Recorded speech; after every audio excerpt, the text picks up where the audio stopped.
I'm Carol O'Halloran and welcome to Over 50 So What? Do you ever feel like life's just too short to do all the things you want to do? Because I definitely do. I want to learn Italian, Spanish, improve my French, do more bushwalking, skiing, and maybe one day learn the piano and start cooking a few more interesting meals. On this show, we have the living list to give you ideas on some of the hobbies or activities you might like to do. Today, we're visiting an Italian club for seniors where everyone of all cultural backgrounds are welcome. For food, music, dancing, maybe even some bocce. How would you like others to celebrate your life? It's not just about having a will and a power of attorney. There are so many other things to consider. We chat today with Catherine Ashton about her comprehensive service, Critical Info. And for the newbies, get ready for the fun 5-minute fitness. You can even do it as a chair workout.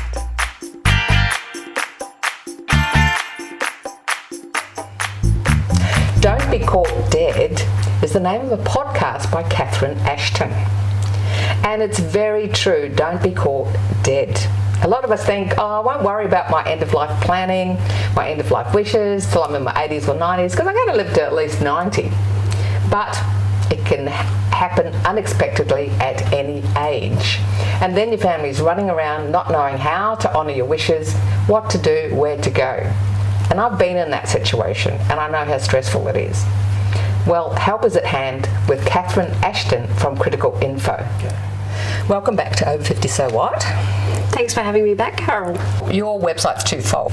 You've got, preparing yourself so that your family knows what happens when you pass, but you've also got what do you do if your loved one suddenly passes and you don't know what to do? So you've got some guidance there. Can you tell us about that? The website has the 200 organisations that are around Australia that specialise either in end-of-life planning, death care or bereavement. So a girlfriend of mine said to me, well, that's great.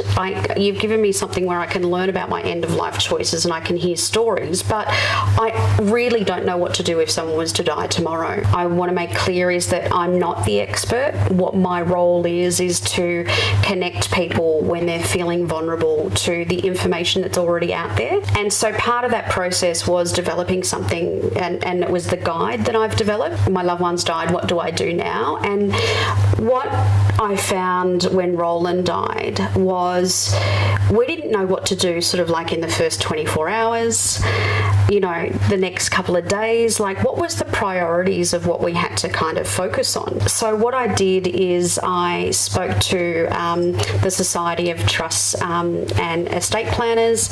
They referred me to a lawyer who specialises in wills and estates, and in consultation with him we developed this guide so people know what they have to do in the first 24 hours, the first days, weeks and months after someone dies. Yes, like you said, you're so busy grieving, let alone handle all the administration. So if you've actually got a guide that takes you step by step, it does take a lot of pressure off you. It does, and it's also good for people who, like when you're anxious and when you're feeling vulnerable, and you're in shock.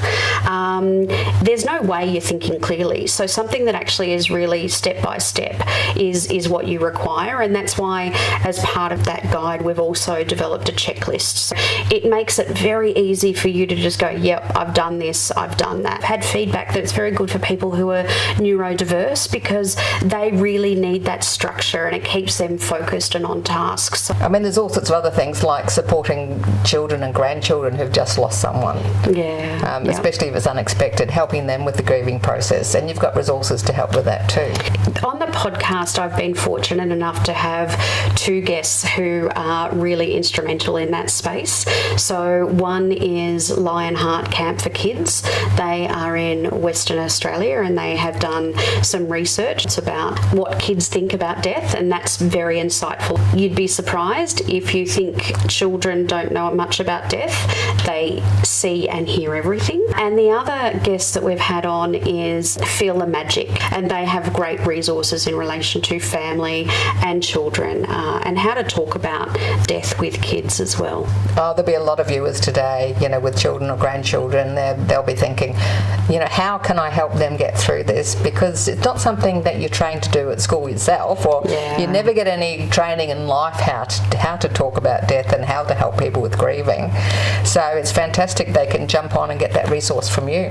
And that's the purpose, is that I didn't want to reinvent the wheel, because there's so many good resources out there already. I just wanted to bring them all onto the one platform. And you'll see both on Feel the Magic and also Lionheart Camp for Kids, is that they also have books which you can actually buy to talk about the death, that the children can be something you can do in the family and in the home that might help with that process. There's also a great resource when talking about death and supporting someone who has died, which is available from Griefline, and that is about how to support a friend when their loved one has died. There's so many amazing things that people can have a look and have access to. Just jump onto the Critical Info website and have a look under support. And you've also got the section where you can input your end-of-life wishes. That's right. I developed that platform as a prototype, and since then I've had multiple focus groups. People don't want to sit there and have to type all the information in. So what I've developed and how the platform has evolved is I've trialled a process whereby it's me asking questions via video to people about their life, and we actually do that over a period of 15 days. They get a series of interviews or interview questions from me. Takes 10 minutes a day, and then they can actually answer those questions either via typing if they want to. They can record their own video, or they can record their audio, and then everything is transcribed for them at the end of the process in the 15 days, and then they've got all of their personal documentation sorted basically and ready to go. So people can jump on your website, Critical Info, and they can get access to your guide of what to do, what do I do now when a loved one passes. But you've also got lots of other resources on there too, haven't you? We have a resource hub, and that connects people directly with any events that might be running. You have news of upcoming industry association information, what Critical Info's up to. Then you have the free guides. So there's a range of free guides that you can download about home funerals. Even I developed a glossary so people could understand what the terms were, because really a lot of the time you find yourself in the world of death and you've never been in there before, and people may not know what a power of attorney is or any of that. So there's a glossary there. And then in addition to those guides, you have the podcast. So I really encourage people to have a look at the podcast and also the show notes of each podcast, because they have really extensive resources based on the person that we're speaking to. So it might be an expert in palliative care that links to all of their resources, or a death doula, so it focuses on that. So there's just so much information in there. Well, there was a bit of terminology I don't know. What is a death doula? A death doula or end-of-life doula. People might be familiar with the word birth doula or a midwife.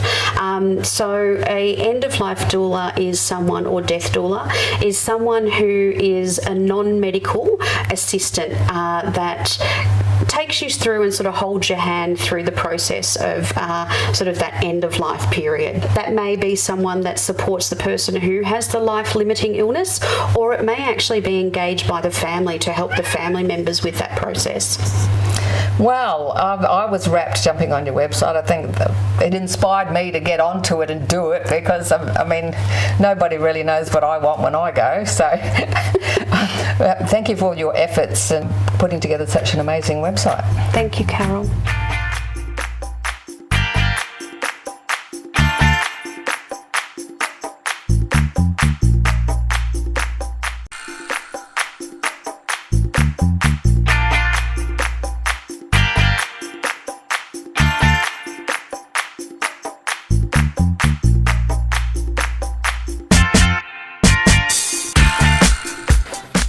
Okay, everyone, time to have fun. We're going to have a bit of crazy fun.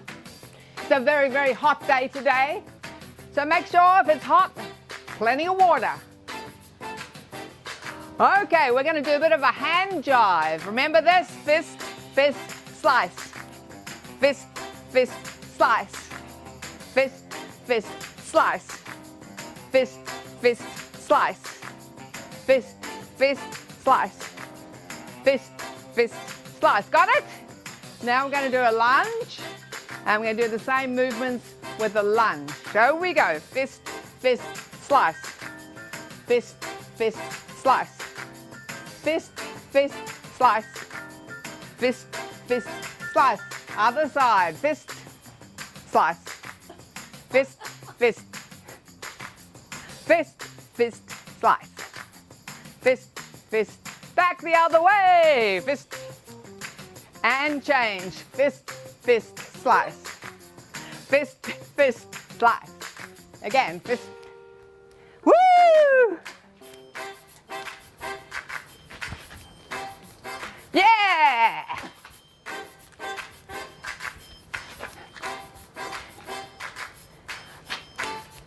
Now that you think you got that, we do fist to one side. Slice. Fist. Fist, fist, slice. Fist, fist. Great for fall prevention. 2, 1. Hold it there. Step touch. And because it's such a hot day, we're going to take the sweat off our forehead. Woo! Gee. Probably 33 now. Probably more. Aussie, Aussie, Aussie. Oi, oi, oi.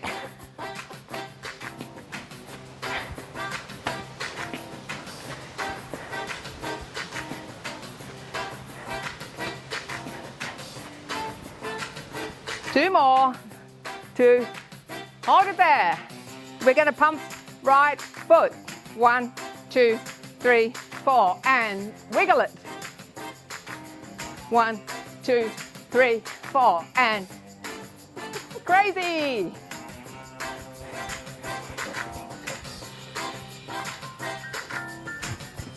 Two, 3, 4, and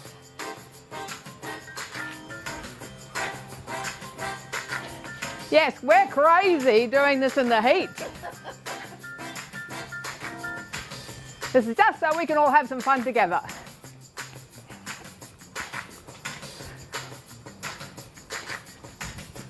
Now we're only going to do 2 foot pumps. Ready? Let's go. 1 and 2. 1 and 2. Crazy.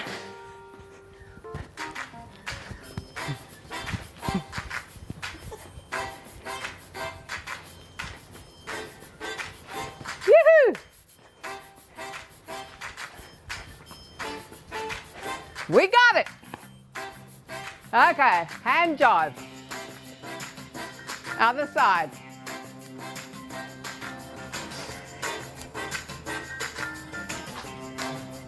Woo! If you can't do 2 things at once, just pick the legs. Or the arms.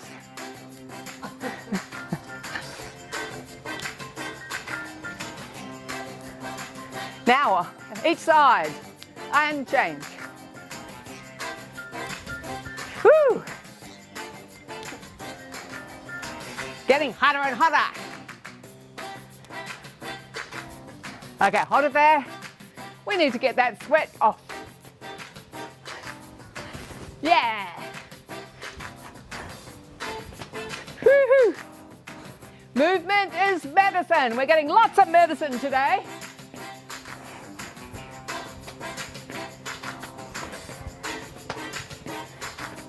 Two. Foot pump. 1, 2, 3, 4. And crazy. Yoo-hoo. 2, 3, 4. And crazy. 1, 2, 3, 4. Yeah.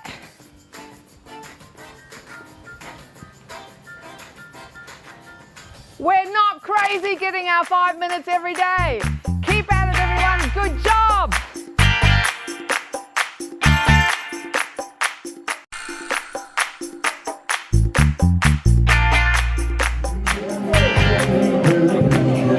A lot of us as we get older may start to look at our family history and ancestry and want to connect with others from a similar background. The senior citizens of the Freccia Azzurra play bocce, cards, bingo, go on social outings, and today we're at their monthly lunch with Calabrian musician and storyteller Fulvio Calma.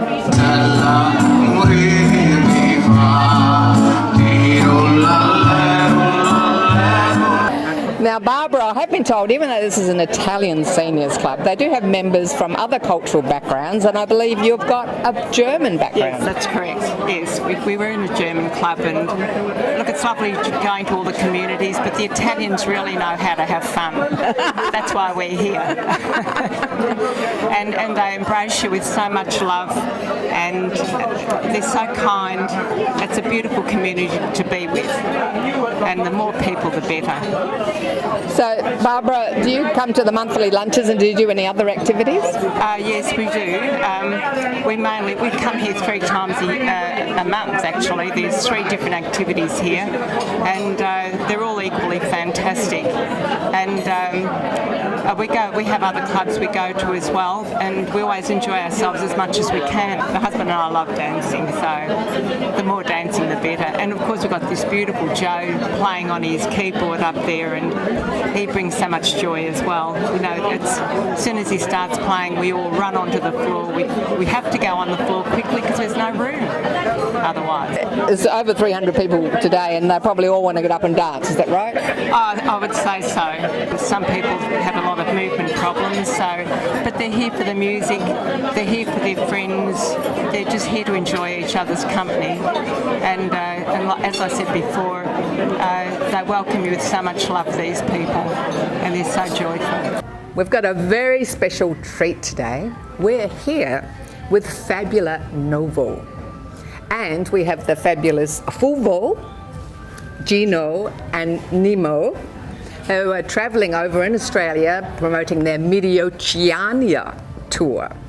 So Fulvio, tell us about the tour. Medioceania. Medioceania è l'incrocio tra la cultura mediterranea e la cultura dell'Oceania, degli aborigeni. It's a mix about the Mediterranean culture and the Australia culture, Aboriginal culture, because he found a lot of things that connected about the two culture, Mediterranean and Aboriginal. You describe yourself as a musician and storyteller, but it's Calabrian based. Can you tell us more about that?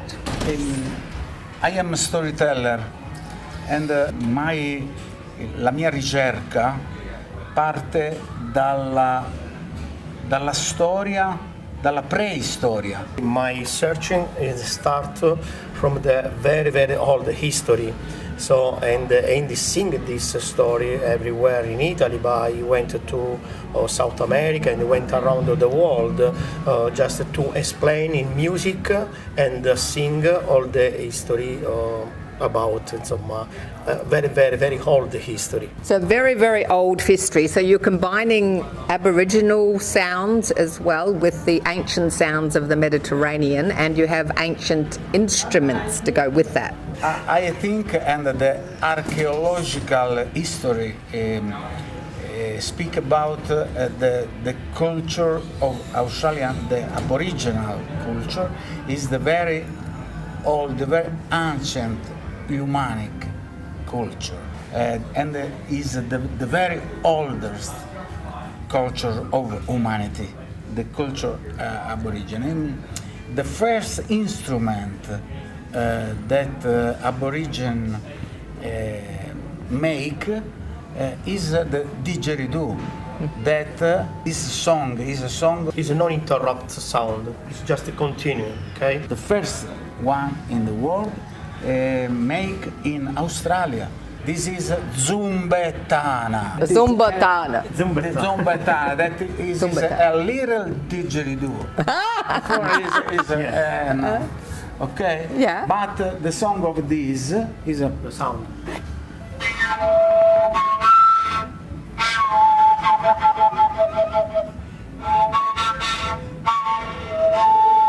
But the Aborigine song in this.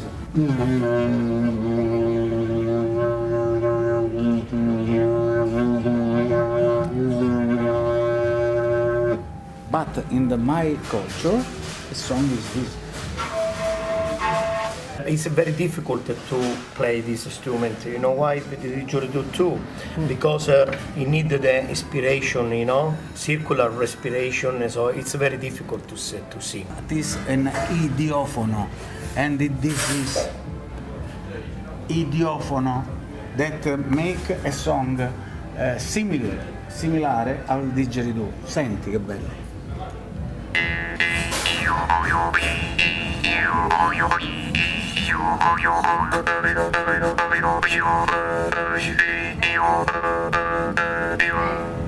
This is Scacciapensieri. Oh, Dillo tu. Scacciapensieri. Scacciapensieri o Marranzano. And the song of the Anche song is a sacred song that make in Mediterraneo and in Oceania per pregare for the Dio, for the God. For the gods. Is this an ancient one as well?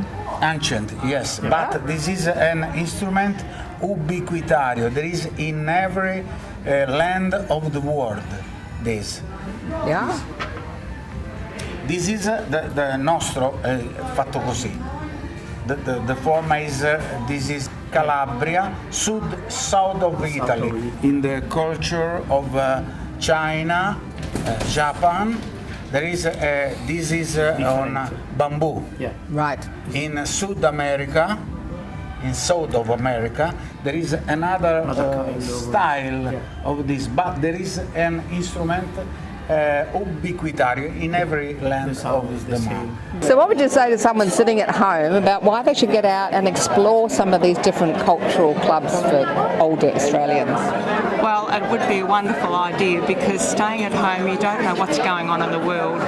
And when you come here, it opens your eyes to other cultures. And we have Spanish people here. We have all different Scots, Australians, and it just lets you see the other side of the coin. And everybody's in the same boat really, and we're all the same. The mixing pot, we're all the same. When you scratch the surface, we're all basically the same. It's just a matter of applying yourself and making your own fun. You can't ask other people to make that fun for you. You have to do that. So wherever you go and whatever you do.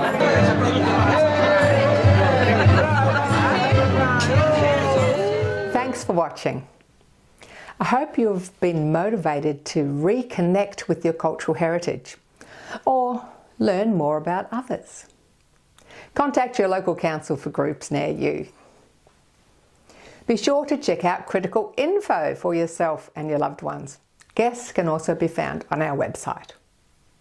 Please connect with our community on socials, especially YouTube, so you can keep doing your 5-minute fitness every day. Have you thought of some new activities you'd like to do? Well, get out your living list and write them down. If you haven't got a living list, you better get one. Keep active and keep having fun. I'm Carol, the Positive Aging Warrior.